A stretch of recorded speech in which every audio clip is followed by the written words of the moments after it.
सुप्रभातम, नमस्कारः। प्रिय विद्यार्थियों, आज कक्षा 10वीं विषय संस्कृत द्वितीय पाठः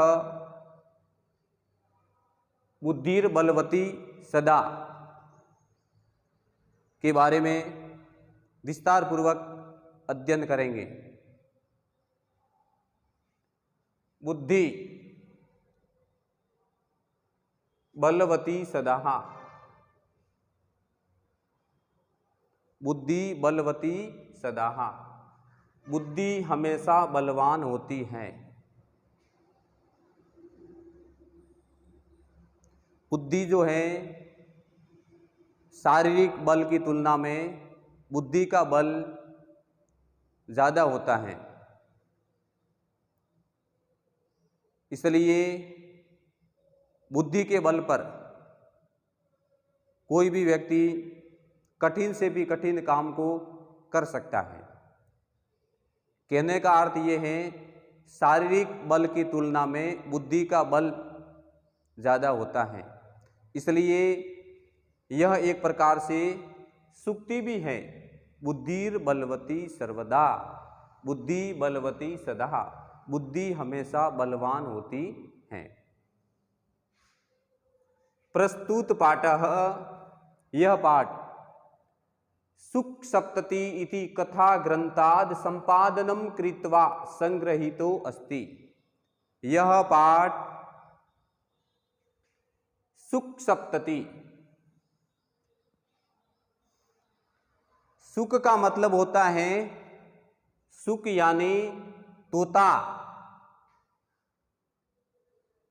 तोता, सुख सप्तति, सप्तति का मतलब होता है 70, यानी तोता और मैना की कथा, तोते एवं सारिकाए की कथाएं, तोता और मैना की कथा, इसमें कुल 70 कथाएं हैं। इसलिए इसको सुख सप्तति के नाम से जाना जाता है। यह कथा वाला ग्रंथ है।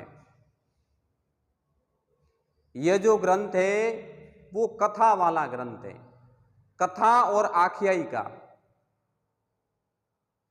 कथा के अंदर कहानी होती है।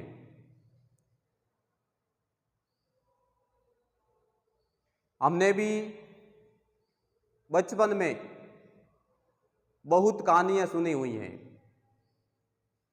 नानी के द्वारा, दादी के द्वारा। कह धन नानी बराबर कहानी। कथा संस्कृत में कहते हैं, हिंदी में उनको कहानी के नाम से संबोधित किया जाता है। तो इस ग्रंथ के अंदर कुल 70 कथाएं हैं। तो सुख सप्तति नामक ग्रंथ से यह पाठ लिया गया है, बुद्धिर बलवती सदा।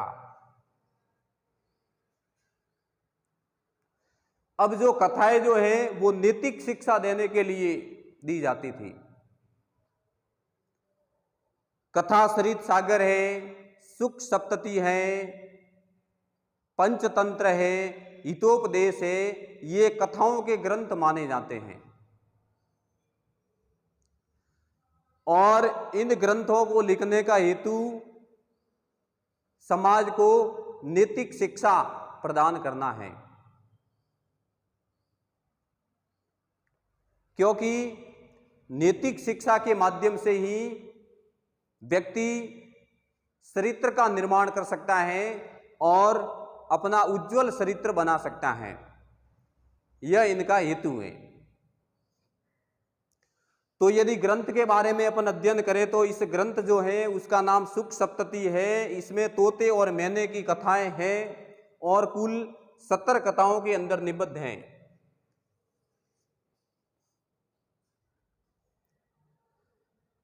अब ये जो ग्रंथ है उसकी रचना कब हुई, किसने लिखा, इसके बारे में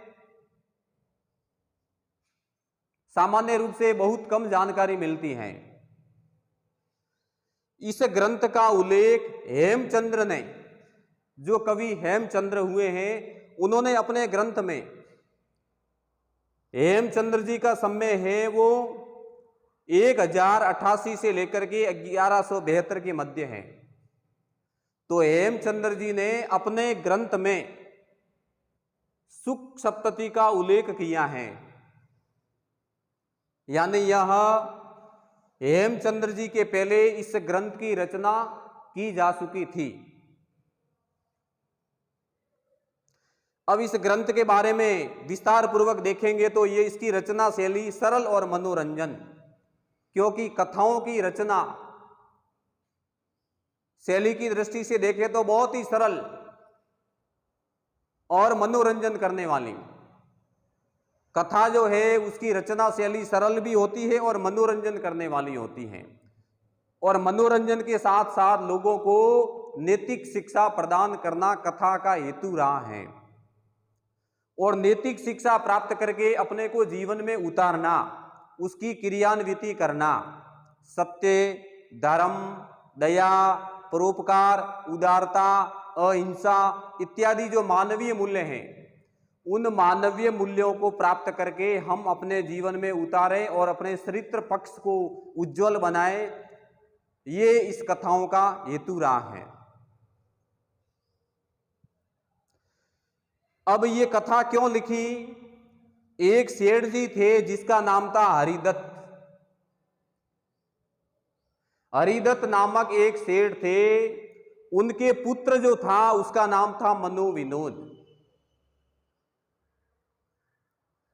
हरिदत्त नामक सेठ जी के पुत्र का नाम मनोविनोद था, और वो मनोविनोद जो नामक पुत्र था वो विलासी और विषयासक्त था, इसलिए उनको नैतिक शिक्षा प्रदान करने के लिए, इस पुत्र को सुधारने के लिए, नैतिक शिक्षा दिलाने के लिए, इसके चरित्र पक्ष को उज्जवल एवं अच्छा बनाने के लिए सेठ जी के जो मित्र थे उस मित्र का नाम था त्रिविक्रम भट्ट। हरिदत्त नामक सेठ जी के जो मित्र थे उन मित्र जी का नाम था त्रिविक्रम भट्ट, और त्रिविक्रम भट्ट ने सुख सप्तती नामक कथा ग्रंथ की रचना की। अब सुख सप्तती नामक कथा ग्रंथ के अंदर जो मैंने पहले ही बता दिया है, तोते एवं मैने की कथाएं हैं, तोता एवं सारिका इनकी कथा है। सामान्य रूप से सेठ जी अर्थ उपार्जन करने के लिए बाहर जाते थे, तो उनकी पत्नी के मनोविनोद के लिए तोता और सारिकाएं जो है वो त्रिविक्रम भट्ट ने उनको प्रदान कर दी थी सेठ जी को, कि ये तोते और मैने हैं, ये आपको कथा सुनाएंगे जो सुख सप्तती के नाम से प्रसिद्ध है, और ये नैतिक शिक्षा को देने वाली है। तो सुख सप्तती नामक कथा ग्रंथ जो है उनके लेखक त्रिविक्रम भट्ट जी है, और त्रिविक्रम भट्ट ने तोता और मैना जो है वो सेठ को प्रदान कर दिया। अब तोते और मैने जो है वो नित्य रोज कथाएं सुनाते थे, ताकि मनोविनोद जो है वह भी सदाचार से युक्त हो जाए। इसलिए त्रिविक्रम भट्ट जी ने सुख सप्तती नामक ग्रंथ लिख करके तोता और मैना जो है वो इस हरिदत्त नामक सेठ जी को प्रदान कर दिया, ताकि वो नित्य उनको कथा सुनाए और मनोविनोद जो है वो सदाचारी बन जाए। यह इस ग्रंथ का परिचय है। प्रिय विद्यार्थियों, अपने को भी कथा पढ़ने की आवश्यकता है। पंचतंत्र और हितोपदेश नामक जो ग्रंथ हैं उनका हेतु भी नैतिक शिक्षा प्रदान करना है। हम सब जानते हैं कि भारत विश्व गुरु था और ज्ञान और विज्ञान का भंडार था। इसका एकमात्र कारण यही था कि हमारे यहाँ पर कथा ग्रंथ जो है वो बहुत अच्छे होते थे, और कथा ग्रंथों को पढ़ करके उनको जीवन में उतार करके, उन कथाओं को पढ़ करके जीवन में उतार करके हमारा नैतिक हमारा नैतिक पक्ष है वो मजबूत होता था, इसलिए हम पूरे संसार में आदरणीय माने जाते थे, आदर्श माने जाते थे। तो यह मैंने सुख सप्तति के बारे में बताने का प्रयत्न किया। अत्र पाठांशे, इस पाठ के अंदर स्वलघु पुत्राभ्याम स कानन मार्गे पितुर्गृहं प्रति गच्छन्तया बुद्धिमती नाम्नयाः महिलयाः मति कौशलम प्रदर्शितम वर्तते। इस पाठ के अंश में अपने दोनों छोटे छोटे पुत्रों के साथ में, पुत्राभ्याम, पुत्रों के साथ, सह यानी साथ, कानन मार्गे, जंगल के मार्ग से। क्यों? क्योंकि पहले हम सब जानते ही हैं पगडंडियां हुआ करती थी। बड़े बड़े मार्ग जो आजकल अपन देखने को मिलते हैं वो सामान्य रूप से नहीं हुआ करते थे।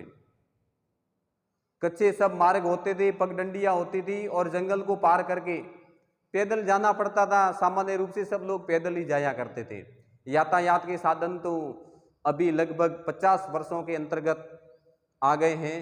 उनके पहले यातायात के साधन नहीं होने के कारण सामान्य रूप से लोग पैदल ही जाया करते थे, आवागमन पैदल होता था। तो जंगल के मार्ग को पार करके पितुर्गृहं प्रति गच्छन्तयः, अब वो पिता के घर जा रही हैं, यानी अपने पियर जा रही हैं। पितुर्गृहं पतिर्गृहं, पतिर्गृह यानी ससुराल, पितुर्गृहं यानी पिता के घर जा रही हैं। एक बुद्धिमती औरत अपने 2 पुत्रों के साथ में जंगल को पार करके अपने पिता के घर जा रही हैं, यानी वह ससुराल से पियर जा रही हैं और अपने 2 पुत्रों को साथ में लेकर के जा रही हैं और जंगल के मार्ग को पार करती हुई जा रही हैं।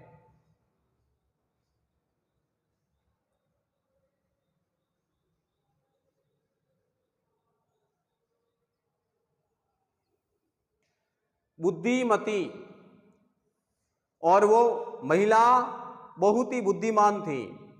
मति कौशलम, मति यानी बुद्धि के कौशल को प्रदर्शित किया गया है। इस पाठ के अंदर एक महिला का वर्णन किया गया है जो अपने पति के घर से पिता के घर यानी ससुराल से पियर की तरफ जा रही है और 2 अपने छोटे छोटे पुत्र हैं उनको साथ में लेकर के जंगल को पार करती हुई जा रही हैं। इस प्रकार की महिला की बुद्धि के कौशल का यहां पर वर्णन किया गया है। सा पुरतः समागतम, अब रास्ता पार करना पड़ता है तो जंगल जो होते हैं उसमें बहुतायात मात्रा में जीव, हिंसक जीव भी उस जंगल के अंदर रहा करते हैं। तो उसको एक सिंहम अपि भीतिम उत्पाद्य ततः निवारयति, तो रास्ते में जंगल जो है वो बहुत बड़ा था और रास्ते के अंदर जंगल के मध्य एक उनको सिंह दिखाई देता है, यानी रास्ते में एक शेर आता हुआ दिखाई देता है। अब वो क्या करती है, शेर को किस प्रकार से भगाती है, शेर के साथ में कैसा व्यवहार करती है ताकि शेर को भी वहां से भागना पड़े, ये उसके बुद्धि के बल पर उसने ये कार्य किया, जो शेर भी वहां से भाग निकला। इयम कथा नीति निपुणयो सुख सारिकयो, यह जो कथा है वो नीति में निपुण, नीति में पारंगत, नीतिज्ञ, तो नीति में निपुण जो है वो सुख और सारिकाएं, सुख सप्तति नामक कथा ग्रंथ में नीति में निपुण सुख और सारिका, कथा के नायक और नायिका, नायक सुख और सारिका नायिका, इन दोनों की बुद्धि के कौशल का वर्णन किया गया है। संवाद माध्यमेन सुख और सारिका ये दोनों ही आपस में संवाद करते हैं, दोनों ही कथा को सुनाते हैं और दोनों ही उत्तर प्रत्युत्तर देते हैं और दोनों के मध्य वार्तालाप होता है और उनके साथ में ही ये कथा चलती रहती है। संवाद माध्यमेन सद्वृत्ति विकासार्थम प्रेरयति, सद्वृत्ति का विकास करने के लिए यह कथा हमें प्रेरित करती है। यानी सुख और सारिकाएं ये सुख सप्तति नामक कथा ग्रंथ के नायक और नायिका हैं और उन दोनों के मध्य वार्तालाप, दोनों के मध्य संवाद होता है और उन संवाद के माध्यम से हम नीति से निपुण इन सुख और सारिकाओं की कथाओं को संवाद के माध्यम से सुन करके और हमारे अंदर सद्वृत्ति का विकास होता है। सद्वृत्ति की ओर विकास करने के लिए ये कथा हमें प्रेरित करती हैं।